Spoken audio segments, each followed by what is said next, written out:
Jelang Lebaran Idul Adha, harga cabai merah di Sabang masih tinggi. Rata-rata pedagang menjual Rp115.000 hingga Rp120.000 per kilogramnya.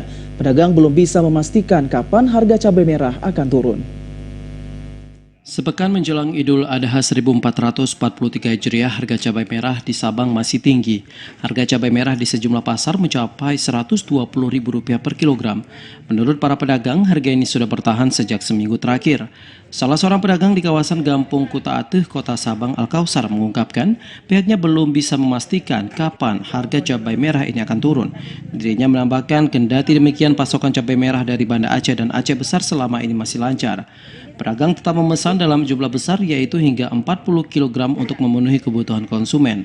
Namun jika sebelumnya harga mencapai Rp2 juta, kini harus merogoh kocek hingga Rp4 juta per karung. Kadang dalam kondisi kadang ada dikondisikan bisa turun kadang bisa naik kadang. Dalam uang ini kita nggak tahu juga kondisi kan.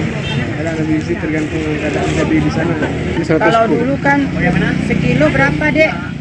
Kilo macam 70 Iya, sekarang sampai 120 ya. 120. Apalagi ini memegang Pak kan, ibu-ibu rumah tangga ini menjerit. Kenaikan harga cabai merah yang cukup signifikan ini diduga akibat gagal panen di sejumlah daerah penghasil cabai karena faktor cuaca buruk. Dari Sabang, Mahfud, TVRI melaporkan.